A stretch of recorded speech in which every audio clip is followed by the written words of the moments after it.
My dear students, I am Parasnath Singh is going to discuss on the subtopics, that is null vector, unit vector, position vectors and displacement vectors.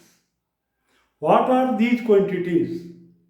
Please listen and note down it carefully. Now see here.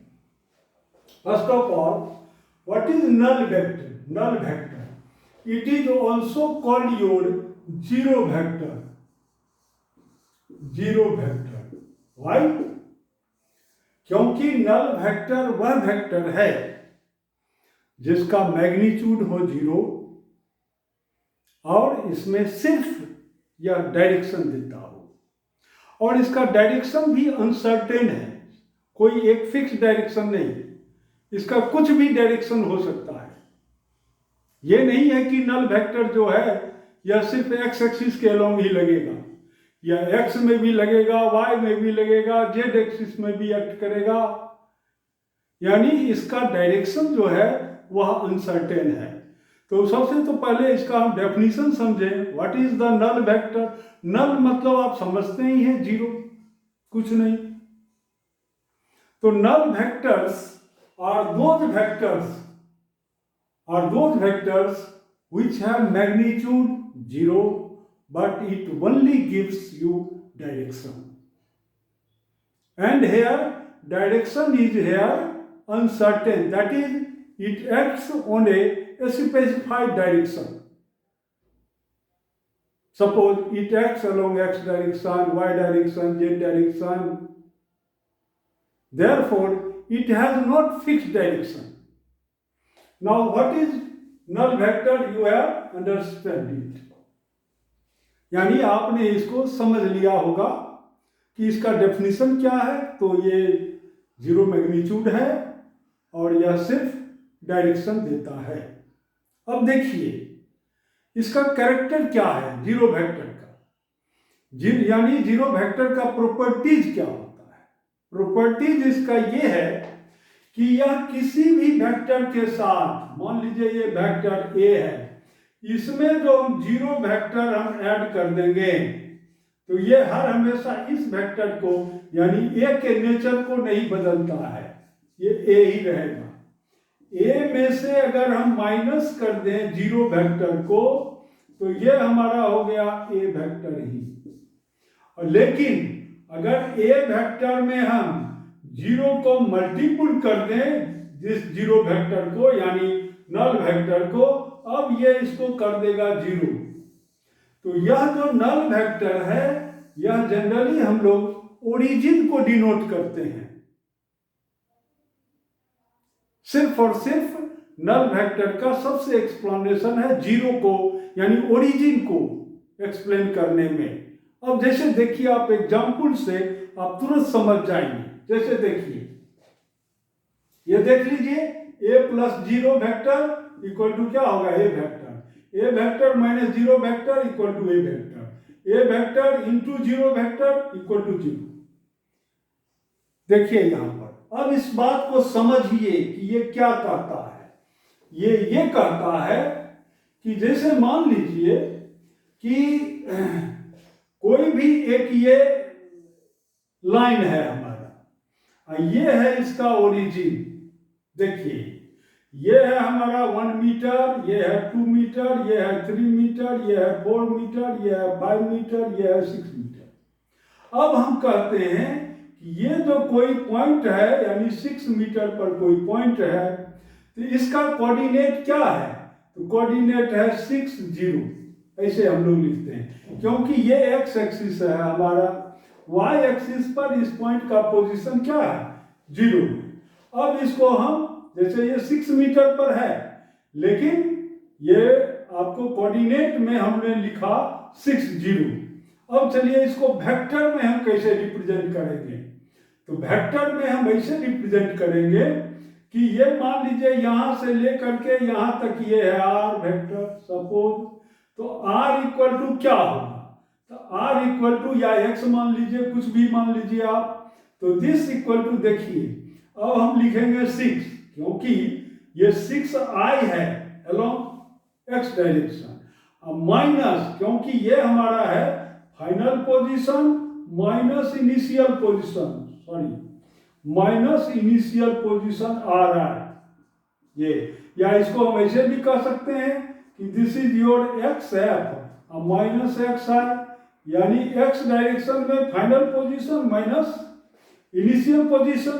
तो final position तो इसका 6 है, initial position क्या होगा, तो अब यहां पर हम 6 आए माइनस अगर 0 लिखते हैं यहां पर, यानी एक्स आई के बदले में अगर हम माइनस यहां लिखते हैं तो ये रॉन्ग हो गया, ऐसा नहीं कर सकते हैं हम।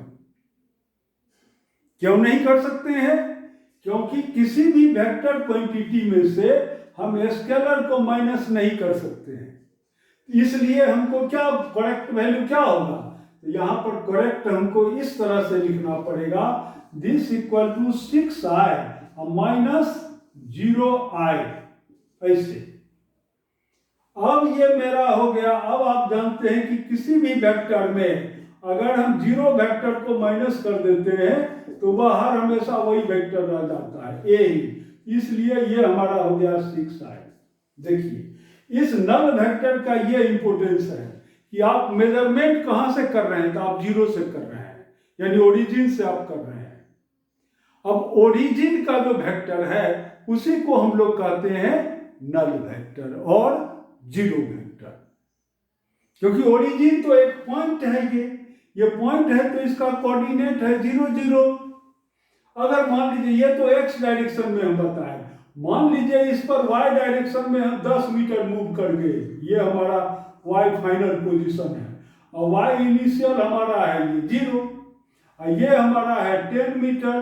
तो यहां पर हम कैसे रिप्रेजेंट कर देंगे इस वेक्टर को, तो इसका मतलब है कि ये मान लीजिए कुछ भी हम मान लेते हैं, ये हमारा मान लीजिए वेक्टर ए है, तो इसको हम ऐसे लिख देंगे कि वेक्टर ए इक्वल टू, देखिए फाइनल पोजीशन यानी Y F minus Y I, this equal to Y F हमारा हो गया ये 10 मीटर, यानी वाई डायरेक्शन में हम 10 मीटर के और यूनिट वेक्टर जे हम मल्टीप्लाई कर दिए, माइनस अब वाई आई तो यहाँ पर 0 इंटू जे कर दिए, तो दिस इक्वल टू 10 जे हो गया।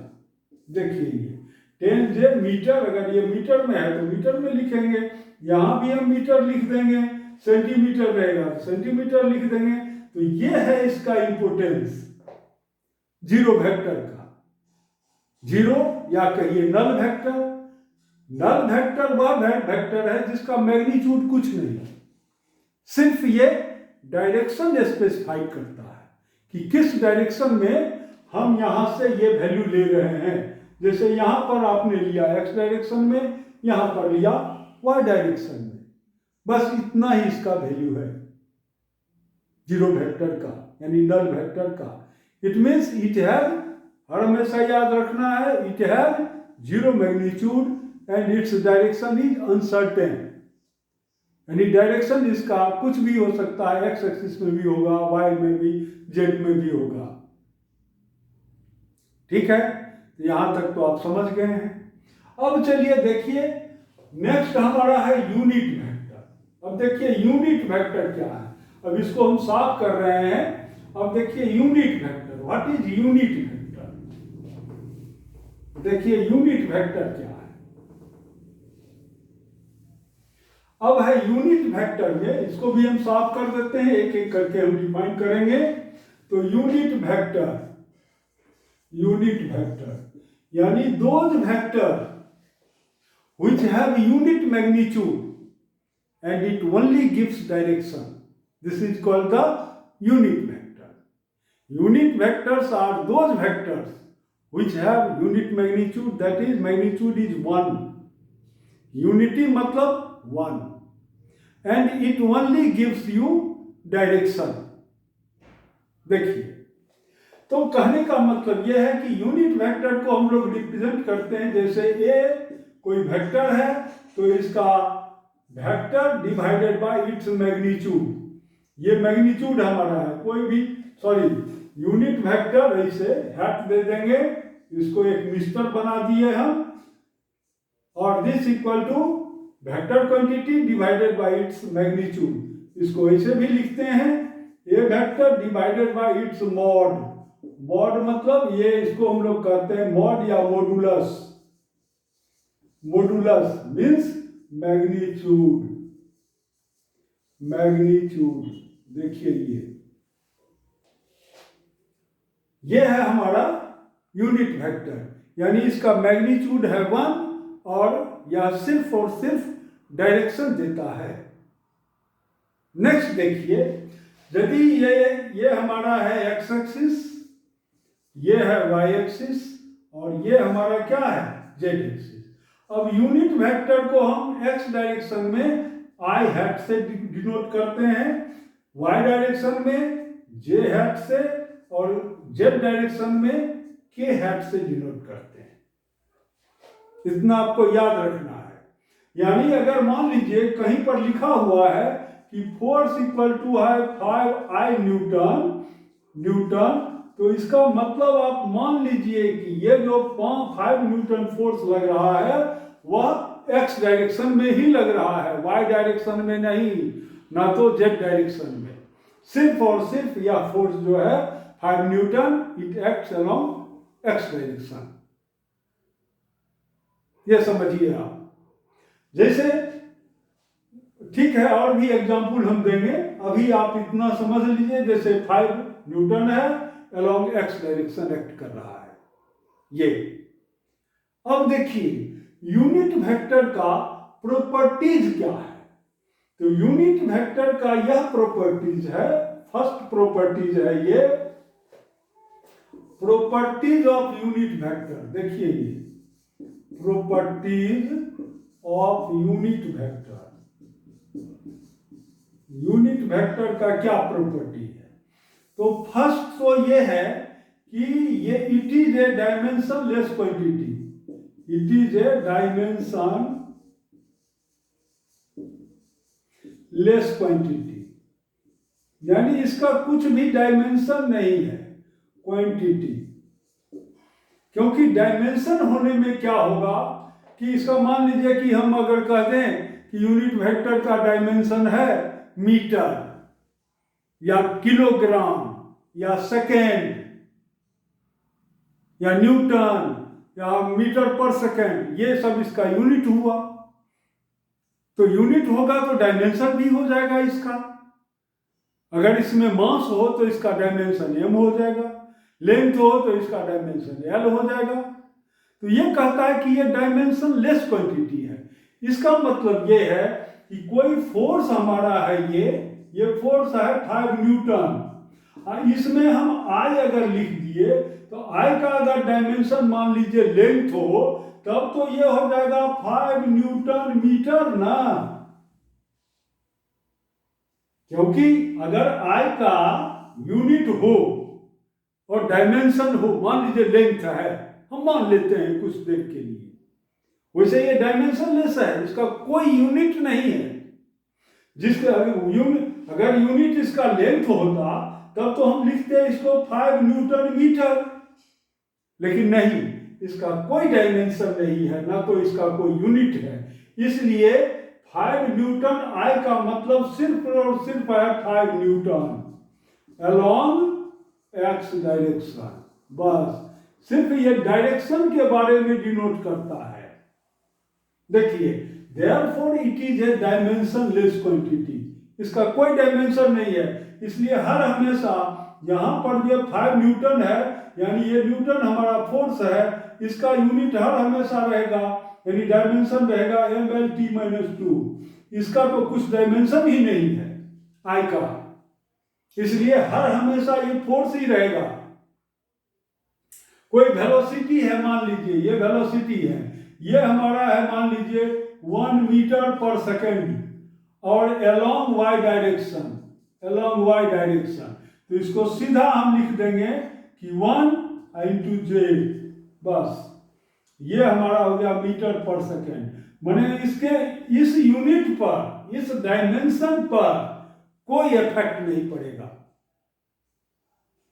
ये था हमारा it is a dimension less quantity. Unit vector क्या है? It has only magnitude one, वह भी वन है, जिसके कारण उसके मैग्नीट्यूड पर कोई इफेक्ट नहीं पड़े। अगर मान लीजिए इसका जो मैग्नीट्यूड ही हम ले लें 2, 2, तो इसका नाम तो तब तो यूनिट रहा नहीं, और 2 रख देंगे तो ये 5 से मल्टीपुल होकर के तब तो 10 बना देगा, 10 न्यूटन। इसलिए यह क्या है, इसका मैग्नीट्यूड 1 है। 1 का मतलब है कि 1 को हम किसी भी टर्म से मल्टीप्लाई करें उसका वैल्यू चेंज नहीं करेगा, उतना ही रहेगा। जैसे 10 into 1 equal to 10, 5 into 1 equal to 5। ये सब तो सिंपल बात है, आप समझते ही हैं, क्योंकि 11-12 के बच्चे को इतना तो सेंस हो ही जाता है कि वह ये सब बात छोटी छोटी बातें हैं, इसको वो समझता है। तो यहां तक तो आप समझ गए होंगे, it is a dimension less quantity. अब देखिए सेकंड प्रॉपर्टी इसका क्या है। सेकंड प्रॉपर्टी है इसका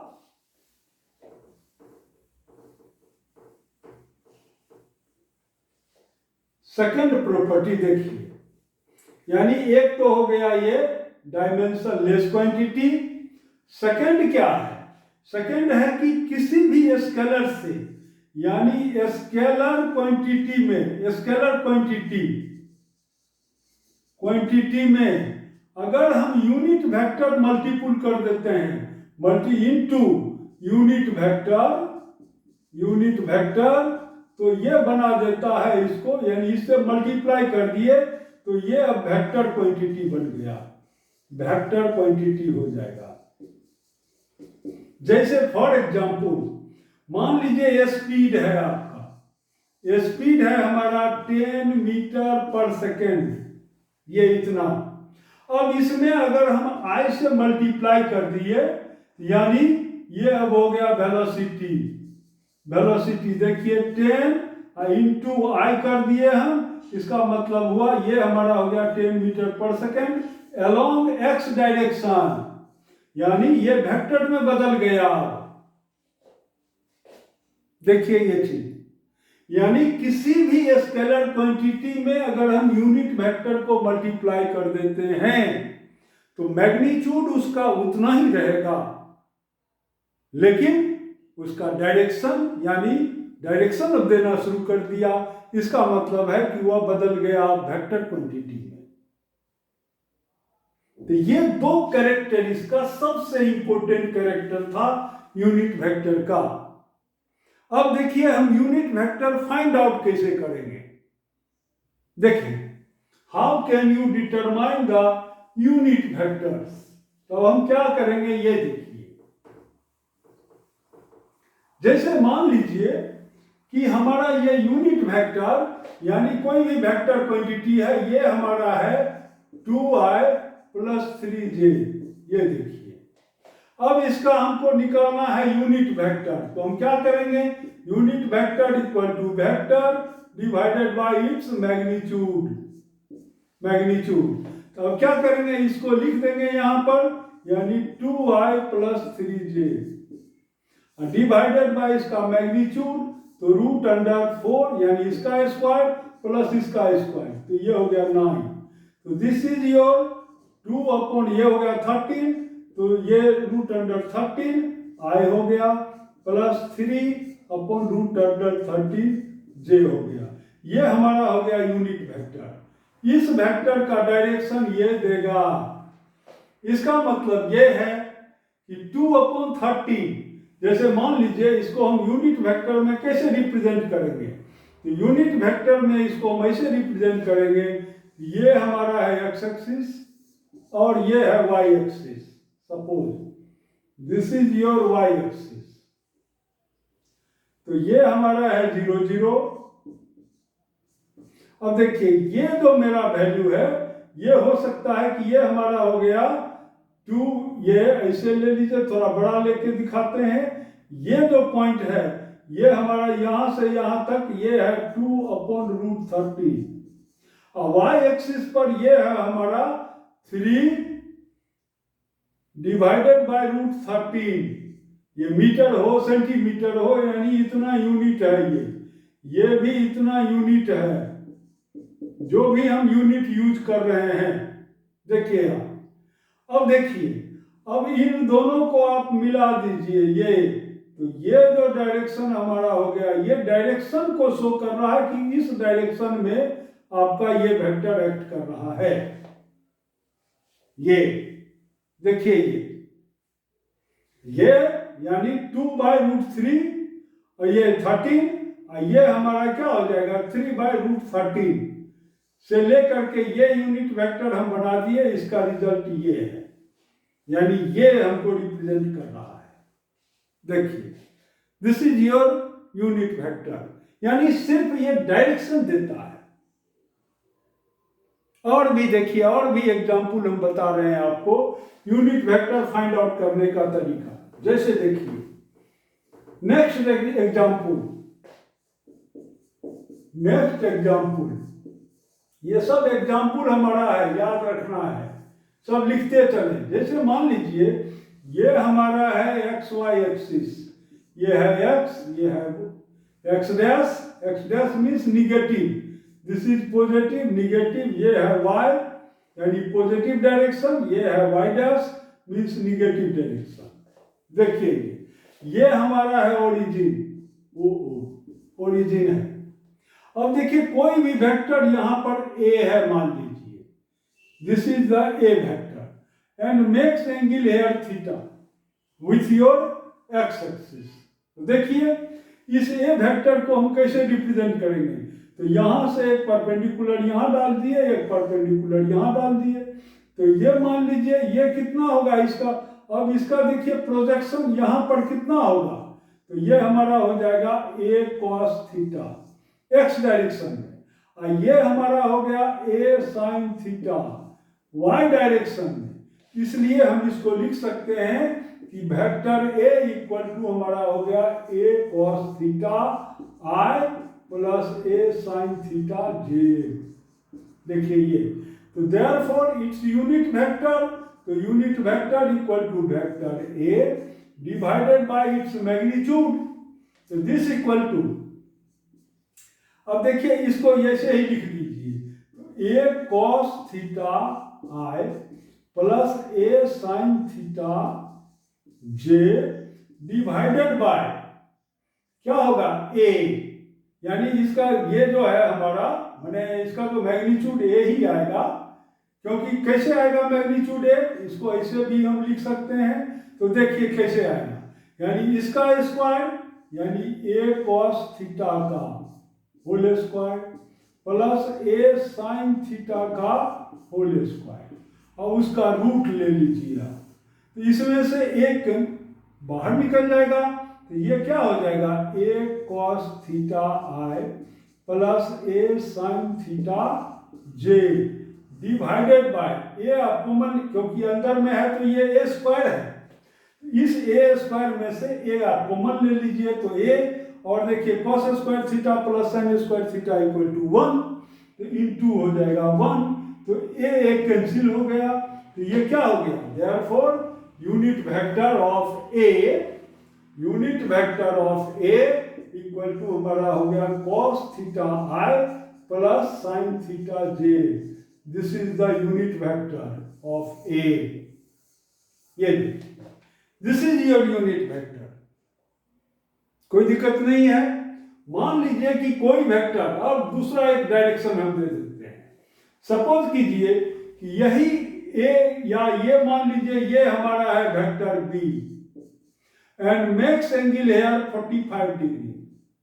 चलिए अब इसका बी का कंपोनेंट यहां पर यानी एक्स डैश डायरेक्शन में क्या हो गया हमारा, ये तो ए साइन थीटा तो इसका था, अब इसको आप हटाइए नहीं तो कंफ्यूजन बढ़ जाएगा। देखिए ये जस्ट इसी फिगर पर हम बता रहे हैं, देखिए ये तो इसका ये जो मैग्नीट्यूड है बी, तो इसका ये कंपोनेंट हमारा हो जाएगा क्या बी कॉस 45, और ये कितना होगा, this is your B sine 45। इसलिए बी को हम ऐसे लिख सकते हैं कि वेक्टर बी इक्वल टू, अब ये माइनस में है, x के माइनस में है, तो माइनस बी कॉस 45, तो ये हमारा हो गया आई यानी निगेटिव x डायरेक्शन, अब प्लस, लेकिन ये तो है पॉजिटिव y डायरेक्शन, तो यहाँ क्या लिखेंगे, b साइन 45j। देखिए ये, तो this equal to minus B cos 45 1/√2, तो ये हमारा हो गया √2 1/√2 आई, अब प्लस फिर b/√2 j। देखिए इतना आ गया हमारा ये वैल्यू।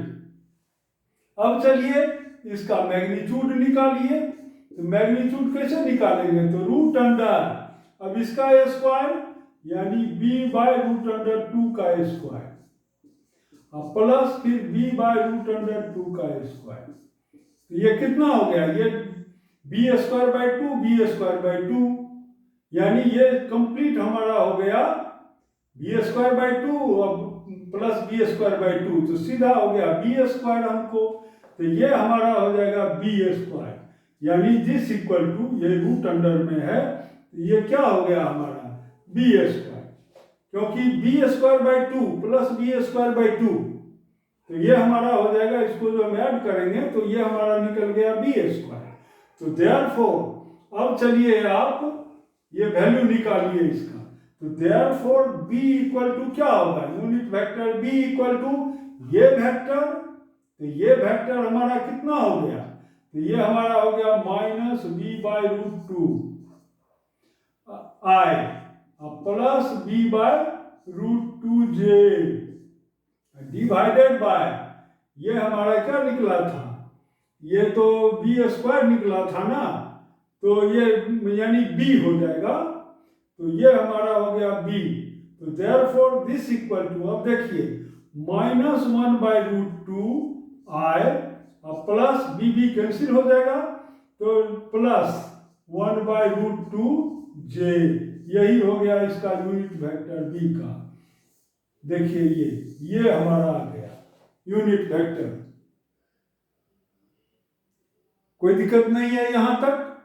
तो इस तरह से आप यूनिट वेक्टर को फाइंड आउट कर सकते हैं। देखिए ये चीज बहुत आसान है, कोई उतना टफ चीज तो है नहीं ये ना।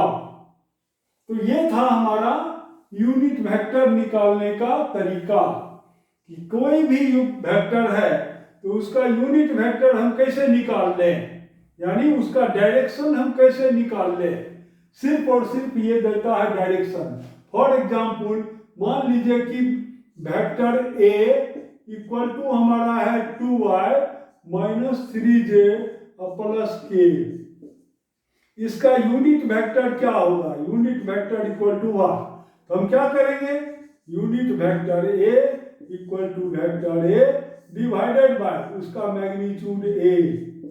अब क्या करेंगे, ये वैल्यू ऐसे ही लिख देंगे कि 2y - 3j plus k divided by root under और 2 का स्क्वायर प्लस 3 का स्क्वायर, और इसका सफिक्स क्या है, 1 है यहाँ, तो 1 का स्क्वायर हो गया।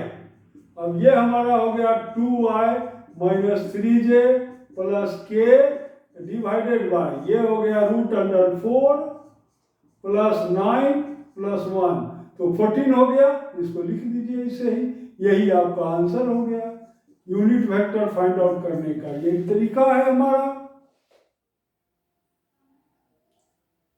कोई दिक्कत तो नहीं होना चाहिए यहां तक, यानी यूनिट वेक्टर हम ऐसे करके निकाल रहे हैं।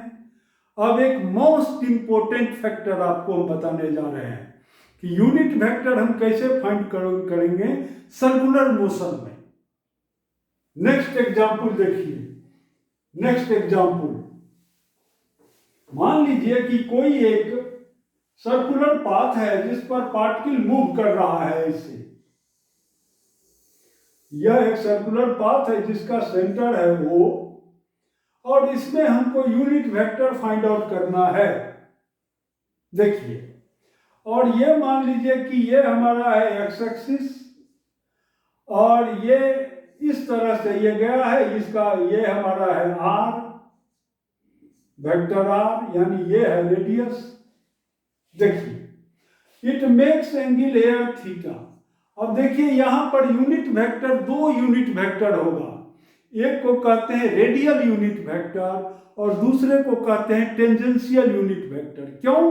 क्योंकि ये जो पार्टिकल है ये ऐसे मूव कर रहा है, ऐसे ये मूव कर रहा है। तो यहाँ पर क्या होगा, यहाँ पर ये जो रेडियस है ये ऐसे मूव कर रहा है, यहाँ से शुरू किया रेडियस ऐसे जा रहा है, ऐसे करके मूव कर रहा है। तो रेडियस का एक डायरेक्शन तो हमारा ये हो गया, मान लीजिए ये पॉइंट P है, ये पॉइंट A है, एक होगा ये टेंजेंट के डायरेक्शन में, तो इसको हम लोग कहेंगे मान लीजिए B पॉइंट।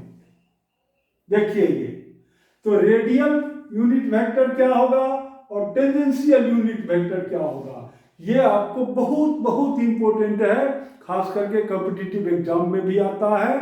और जब आप सर्कुलर मोशन पढ़ेंगे तो उसमें अगर आप ये रेडियल वेक्टर और टेंजेंशियल वेक्टर जानते हैं तो इसको निकालने की जरूरत नहीं है, उसी में आप पुट कर दीजिए जहां भी आप फाइंड आउट कर रहे हैं। जैसे मान लीजिए आप निकाल रहे हैं सेंटीपीटल एक्सीलरेशन, मैग्नीट्यूड निकाल लिए और सेंटीपीटल एक्सीलरेशन का डायरेक्शन ये है, तो इसका यूनिट वेक्टर से उसको मल्टीप्लाई कर दीजिए, हो गया काम आपका, निकल गया, वेक्टर में निकल गया एक्सीलरेशन, यानी centripetal acceleration towards radial direction, ये आपको फाइंड आउट हो गया। तो देखिए कैसे हम निकालेंगे ये चीज। सिमिलरली टेंजेंशियल यूनिट वेक्टर, ये हम कैसे फाइंड आउट कर लेंगे, ये आपके लिए बहुत बहुत इंपॉर्टेंट का चीज है।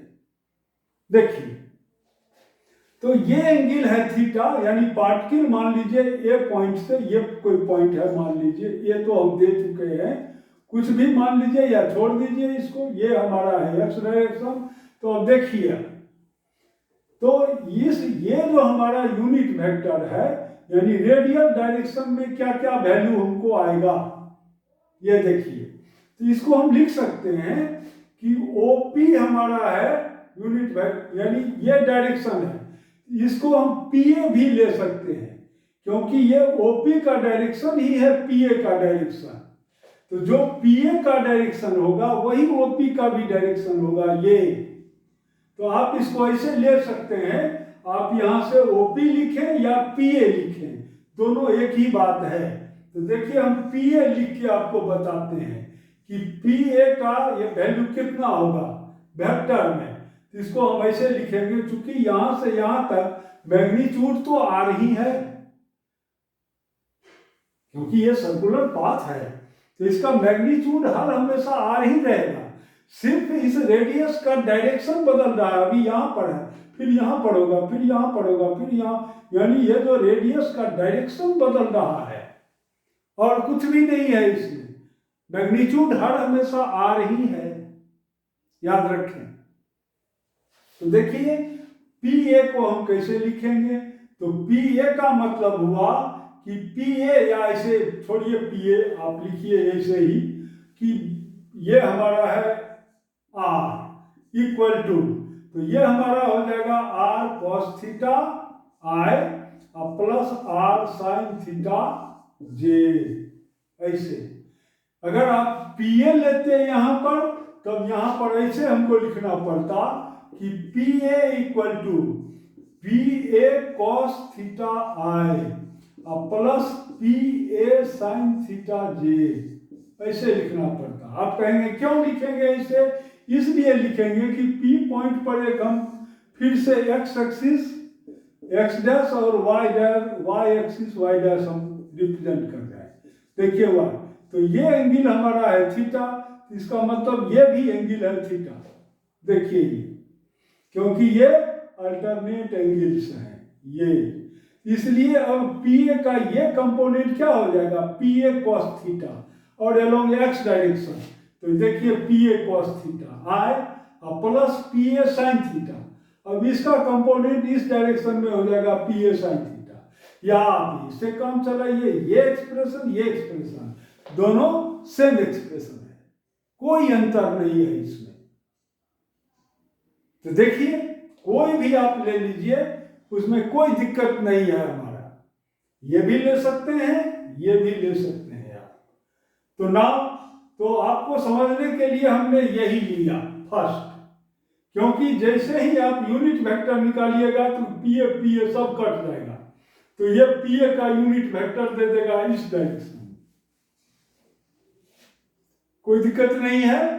तो नाउ अब चलिए ये, अब देखिए, तो आप जानते हैं कि यूनिट वेक्टर आर यानी रेडियल, इसको हम क्या कहेंगे, radial unit vector, radial unit vector हम कैसे फाइंड आउट कर लेंगे। तो ये हमारा हो गया R equal to vector R divided by its mod. देखिए ये, तो ये हमारा हो गया R cos theta I plus R sine theta J divided by इसका मैग्नीट्यूड। तो देखिए रूट अंडर ये हमारा हो गया R square cos square theta plus R square sine square theta. देखिए अब आर स्क्वायर आप कॉमन ले लीजिए, तो ये हमारा हो जाएगा cos square theta plus sine square theta equal to 1। तो ये हमारा हो जाएगा क्या, R cos theta I plus R sine theta J divided by R. तो आर कैंसिल, तो देयरफॉर रेडियल यूनिट वेक्टर आपको वैल्यू निकल चुका है। तो देयरफॉर रेडियल यूनिट वेक्टर कितना आया, रेडियल यूनिट वेक्टर तो ये हमारा है cos theta I plus sine theta J, sign theta जे, ऐसे this is your sign theta J, this is the radial unit vector ये। अब देखिए इसका यूज हमको कहां पर आएगा, हमको आ जाएगा सर्कुलर मोशन में। क्यों, क्योंकि सर्कुलर मोशन में सेंट्रीपिटल एक्सीलरेशन, आप पढ़ेंगे इसको, सेंट्रीपिटल एक्सीलरेशन इक्वल टू कितना होता है, तो ये होता है v स्क्वायर अपॉन आर, या इसको हम ऐसे भी लिखते हैं और यहाँ माइनस साइन देते हैं। क्यों, क्योंकि इसका डायरेक्शन होता है ऑलवेज टुवर्ड्स द सेंटर, तो इसलिए यहाँ माइनस लगा दीजिए और यहाँ पर लिख दीजिए डायरेक्शन के लिए। देखिए ये वैल्यू यानी cos theta I plus sine theta जे, ये कंप्लीट दे दिया आपको। ये सेंट्रीपिटल एक्सीलरेशन, सेंट्रीपिटल एक्सीलरेशन ऐसे लिख दिए, बिल्कुल क्लियर आपका हो गया। वेक्टर में सेंट्रीपिटल एक्सीलरेशन डिनोट करना, हमको कहेगा सेंट्रीपिटल फोर्स डिनोट करो, तो कैसे कर देंगे, सेंट्रीपिटल फोर्स, तो हम क्या करेंगे, इसमें हम मास से मल्टीप्लाई कर देंगे, बस हो जाएगा ये। तो centripetal force F equal to क्या हो जाएगा, तो यहाँ माइनस साइन लगा दीजिए, mv स्क्वायर अपॉन आर, और फिर ये टर्म लिख दीजिए कि cos theta I plus sine theta जे, ये हमारा हो गया सेंट्रीपिटल फोर्स का वेक्टर रिलेशन। यानी वेक्टर में हम कैसे लिखें, तो ये इस तरह से लिखना पड़ेगा आपको, यानी ये देता है आपको मैग्नीट्यूड और ये देता है डायरेक्शन, वो भी निगेटिव डायरेक्शन यानी P2O की तरफ। क्लियर, कोई दिक्कत नहीं होना चाहिए यहां तक। अब आप देखिए, अब हम निकाल रहे हैं टेंजेंशियल, ये कितना होगा। देखिए टेंजेंशियल हम कैसे निकाल देंगे, now tangential unit vector, now this is your tangential unit vector. देखिए तो अब हम निकालने जा रहे हैं इसका क्या, tangential unit vector, tangential unit vector, इसका मतलब ये पीबी लाइन जो है ये टेंजेंट में है। देखिए ये, तो ये एंगल थीटा है, तो ये एंगल क्या होगा 90 माइनस थीटा, तो ये एंगल हमारा हो गया थीटा। देखिए तो अब इस पीबी का एक कंपोनेंट, यानी ऐसे हम लिखेंगे पीबी इक्वल टू व्हाट, तो इसका एक कंपोनेंट है इस डायरेक्शन में, वाई डायरेक्शन में, तो ये है हमारा पीबी कॉस थीटा जे डायरेक्शन। देखिए एक्स डायरेक्शन में क्या होगा इस पीबी का कंपोनेंट, तो ये हमारा हो जाएगा पीबी साइन थीटा जे, और वो निगेटिव, ये सॉरी ये हमारा हो गया आई, आई माने ये एक्स एक्सिस के निगेटिव डायरेक्शन में है।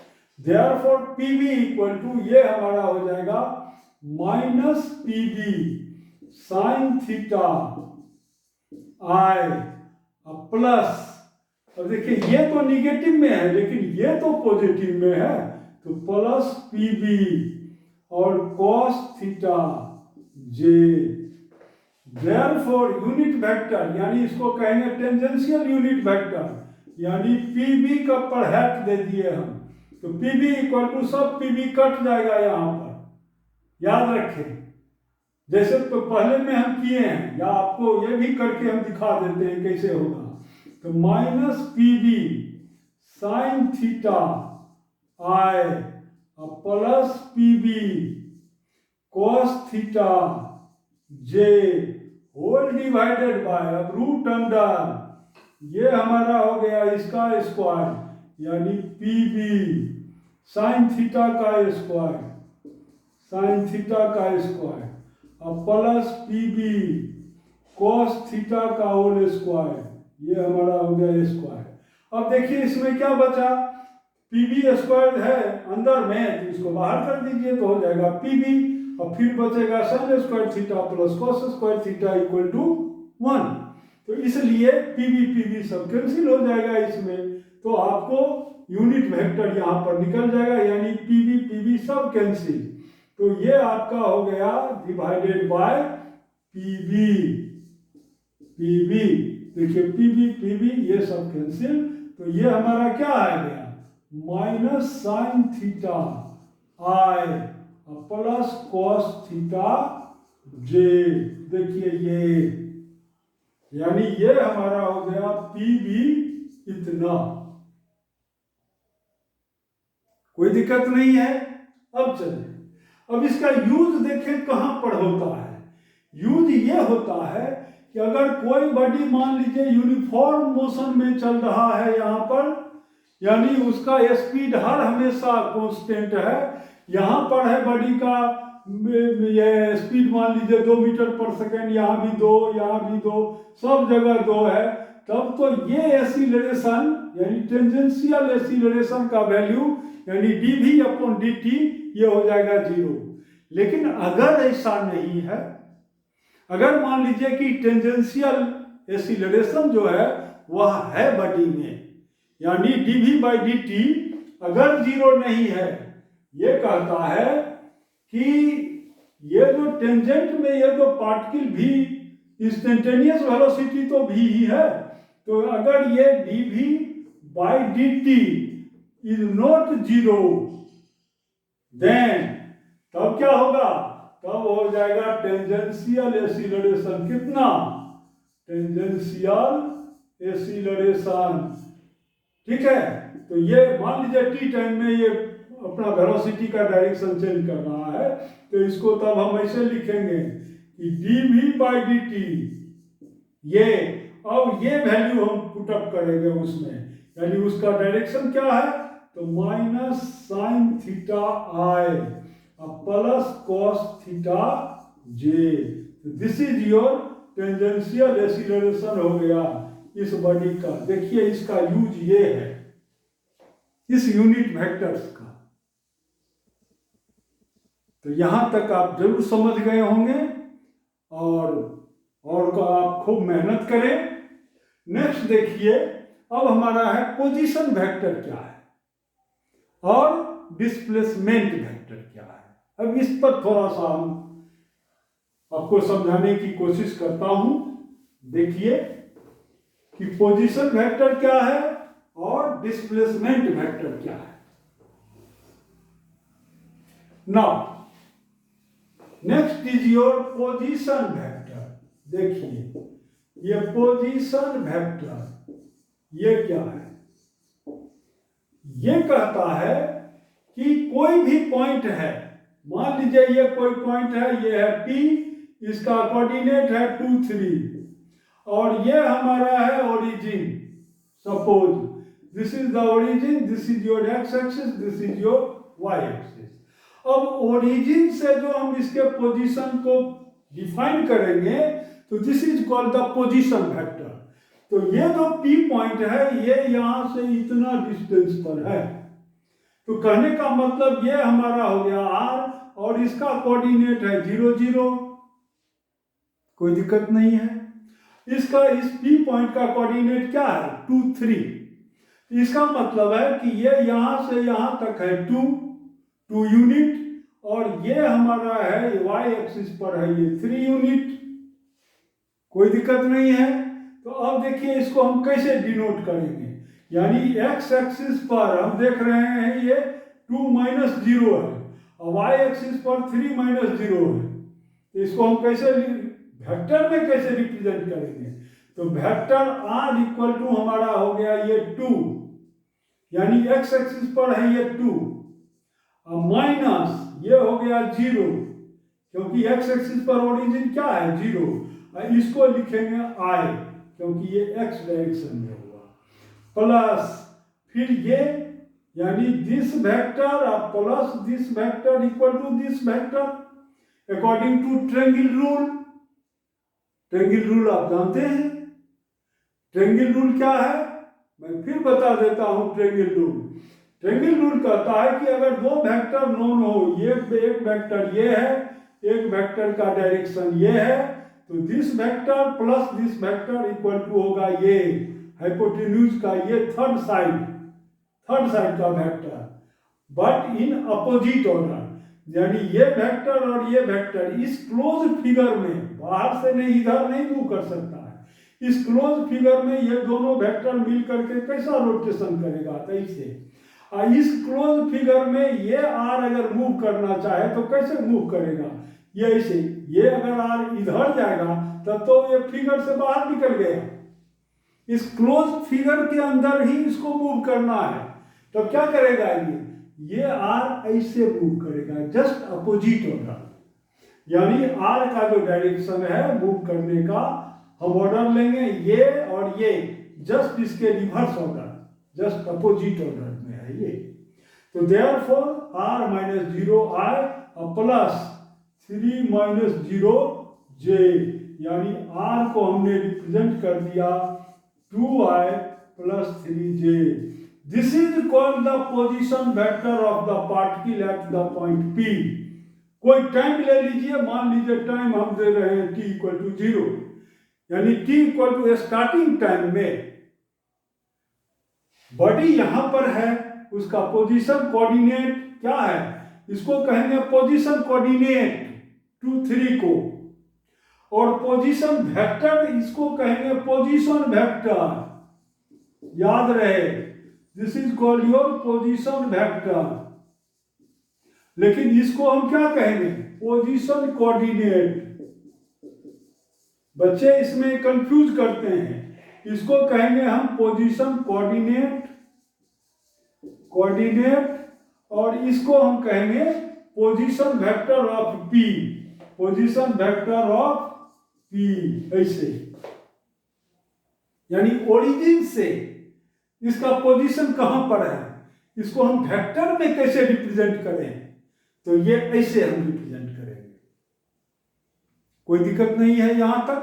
अब नेक्स्ट एक तो और आपको एग्जांपल हम देते हैं, देखिए ये क्या कहता है, ये कहता है कि अब आप डिस्प्लेसमेंट वेक्टर भी इसी में समझ जाएंगे कि व्हाट इज डिस्प्लेसमेंट वेक्टर।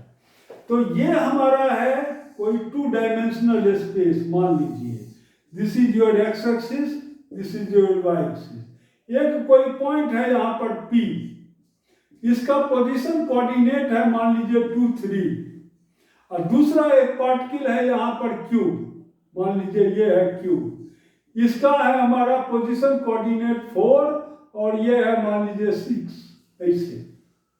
ऐसे है।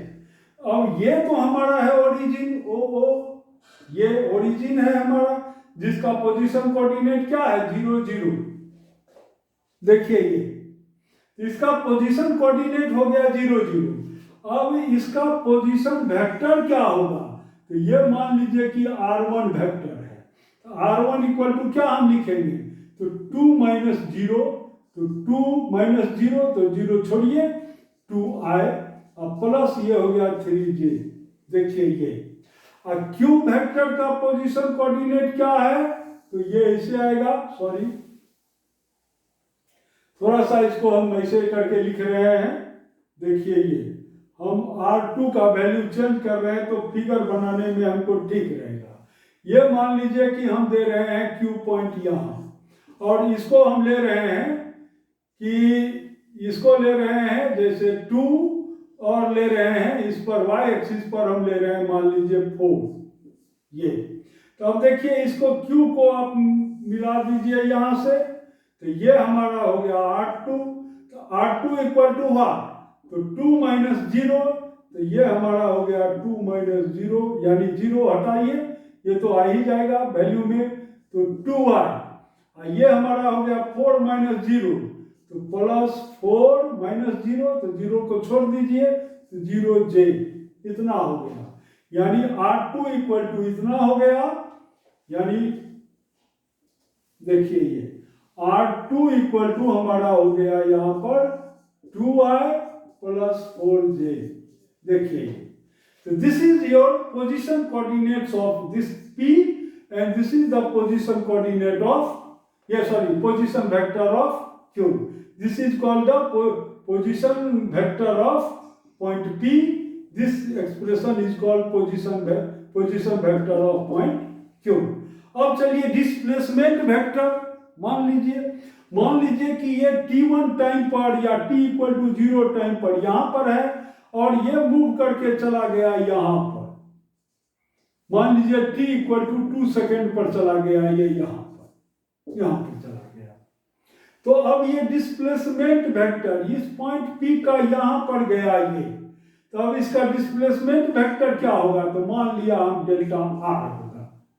तो देखिए this vector plus this vector equal to this vector R2 vector, this vector plus this vector equal to R2 vector. Therefore यानी since R1 vector plus delta R vector equal to क्या होगा, R2 vector. Therefore delta R यानी displacement vector, इसको हम क्या कहेंगे, displacement vector. देखिए ये तो डिस्प्लेसमेंट वेक्टर क्या हो गया हमको, तो ये R2 vector minus R1 vector. बहुत सिंपल है, कोई बहुत इसमें बहुत बड़े फिजिक्स की कोई जरूरत नहीं है, ये कोई क्वांटम मैकेनिक्स नहीं है। हालांकि क्वांटम मैकेनिक्स भी जो समझता है अगर अच्छी तरह से पढ़ा जाए तो उसको भी लोग समझते हैं, ऐसा नहीं है। दुनिया में बहुत लोग हैं, बहुत अच्छे स्कॉलर सब हैं।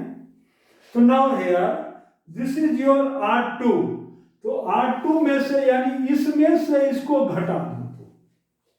देखो यही सब्सट्रैक्शन भी हम पढ़ रहे हैं यहाँ पर, सब्सट्रैक्शन ऑफ टू वेक्टर्स।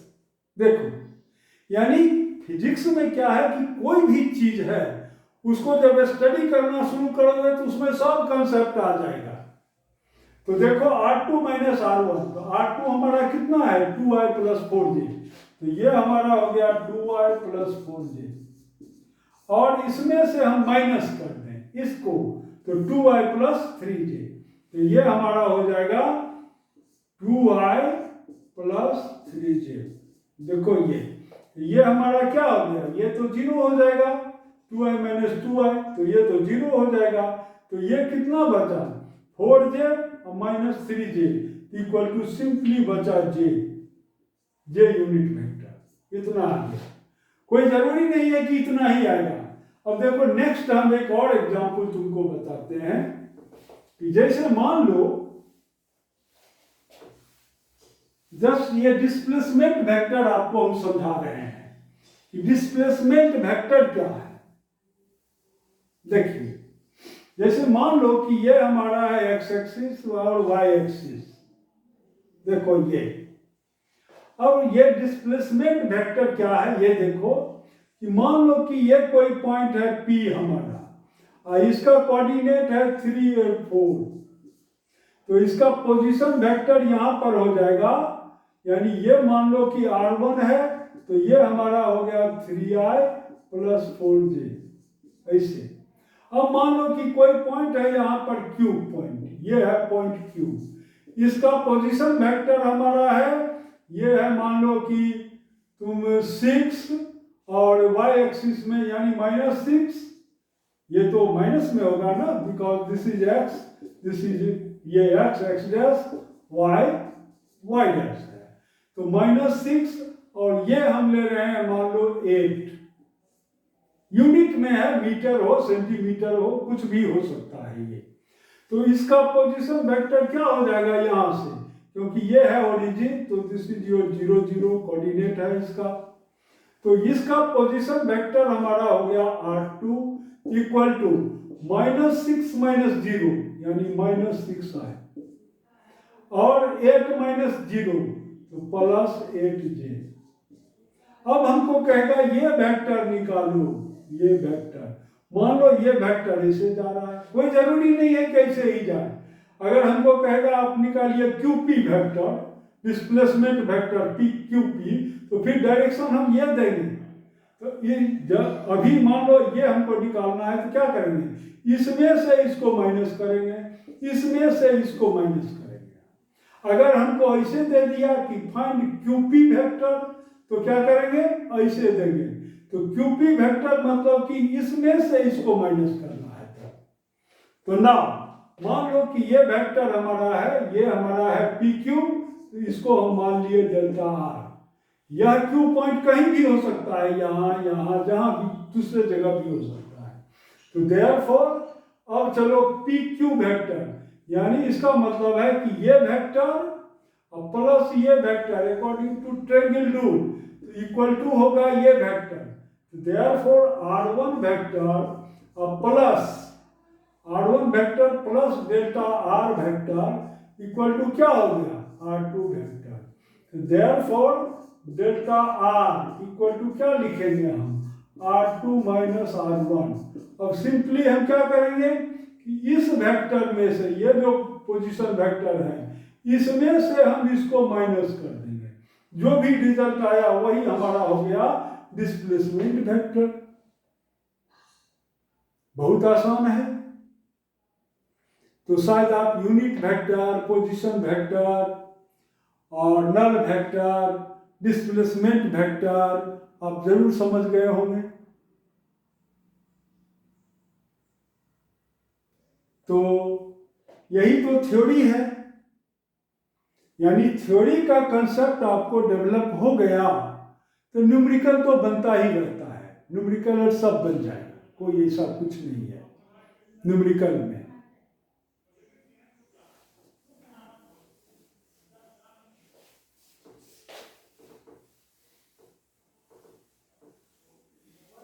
अब जैसे मान लीजिए कि हम आपको बताने जा रहे हैं कि हम एवरेज वेलोसिटी कैसे फाइंड आउट कर लेंगे किसी भी पॉइंट से। तो जैसे मान लीजिए कि ये हमारा है एक्स एक्सिस और ये है वाई एक्सिस, और किसी भी पार्टिकल को हम मान लीजिए ऐसे करके थ्रो कर दिए, ऐसे हम थ्रो कर दिए सपोज, तो ये थ्रो किए हम यहाँ से यहाँ तक, इधर ये जा रहा है, तो P पॉइंट का पोजीशन कोऑर्डिनेट क्या है यहाँ, तो P पॉइंट हमारा ये है, इसका पोजीशन कोऑर्डिनेट मान लेते हैं हम 2 3 है, कोई दिक्कत नहीं, यानी ये हमारा है 2 और ये पॉइंट क्या है 3। अब पार्टिकल गया यहाँ पर और ये जाने में मान लीजिए कि t इक्वल टू लगा दिया 2 सेकेंड सपोज, और ये पोजीशन कोऑर्डिनेट इसका q हमारा हो गया सपोज 8 और 10, ये ऐसे, ये यूनिट है या मीटर में लीजिए तो ये मीटर में है, दिस इज मीटर में है, और यहां से यहां तक जाने में ये कितना लगा दिया 2। तो इसका मतलब है कि x कोऑर्डिनेट पर इसका कितना मेजरमेंट होगा, ये देखिए x कोऑर्डिनेट पर, कहने का मतलब ये जो वैल्यू हमको बनेगा, ये वैल्यू ये कितना है, इसी से तो हमारा एवरेज वेलोसिटी फाइंड आउट होगा इसका। तो ये x एक्सिस पर भी पॉइंट मूव कर रहा है और y एक्सिस पर भी मूव कर रहा है, ये इसे, तो देखिए x एक्सिस पर कितना मूव कर गया, तो 8 - 2, तो ये क्या हो गया 6 आए, और वाई एक्सिस पर कितना ये मूव कर गया, ये 8 माइनस 2 तो 6 आई हो गया। और वाई एक्सिस पर कितना मूव कर गया, तो ये है 10 माइनस 3 तो ये हो गया 7j। तो इसका मतलब ये जो डिस्प्लेसमेंट हमारा निकल रहा है, यानी this plus this equal to this delta R. तो हम इसको तो ऐसे भी कह सकते हैं कि ये हमारा चेंज हो गया कितना का, dx का। ये चेंज कितना का हुआ, तो ये हमारा हो गया dy का। तो एक वेलोसिटी तो हमारा ये हो गया, यानी vx वेलोसिटी, तो ये हमारा हो गया 6i डिवाइडेड बाय टाइम 2। अब vy कितना होगा हमारा, vy वेक्टर, vy वेलोसिटी, तो ये हमारा हो गया 7j, यानी 7j डिवाइडेड बाय 2। हमने कुछ नहीं किया है, 8 में से 2 को माइनस कर दिया, 10 में से 3 को माइनस कर दिया। तो देखिए अपने आप ये इसका पोजीशन वेक्टर फाइंड आउट हो गया और डिस्प्लेसमेंट वेक्टर भी ऐसे ही निकाल देंगे हम। तो ये हमारा हो गया vx, यहाँ पर 2 से हम डिवाइड कर दिए, क्यों, क्योंकि यहाँ से यहाँ तक जाने में इसको टाइम लग रहा है 2 सेकेंड। क्लियर। तो देयरफॉर अब देखिए वेलोसिटी वेक्टर इक्वल टू क्या होगा, ये हो गया vx प्लस vy वैल्यू। देखिए ये, तो दिस इक्वल टू योर 6 यानी 3i प्लस 7/2j, इतना हमारा निकल गया। ये क्या, average value of velocity x axis और वाई एक्सिस पर है ये। अब इसका जो मैग्नीट्यूड, हमको कोई कहेगा कि find the magnitude of this velocity vector, तो हम कैसे निकाल देंगे, तो v का मैग्नीट्यूड तो इक्वल टू हो जाएगा √3 का स्क्वायर और प्लस 7/2 का स्क्वायर। देखिए ये, क्योंकि मैग्नीट्यूड निकालने में आप पढ़े हैं एडिशन ऑफ 2 वेक्टर्स में कि p ये a square plus b square plus 2ab cos theta, तो i और j के बीच का एंगल है 90 डिग्री, इसलिए cos थीटा वाला यानी थर्ड टर्म जो है वो 90 डिग्री वैल्यू आ रहा है, तो इसलिए वो तो हो जाएगा 0। इसलिए सिंपली आप ऐसे करके निकाल सकते हैं। तो इतना हमारा हो जाएगा मीटर पर सेकेंड। देखिए अब वेक्टर के रूप में हम ऐसे लिखेंगे, कोई दिक्कत नहीं है।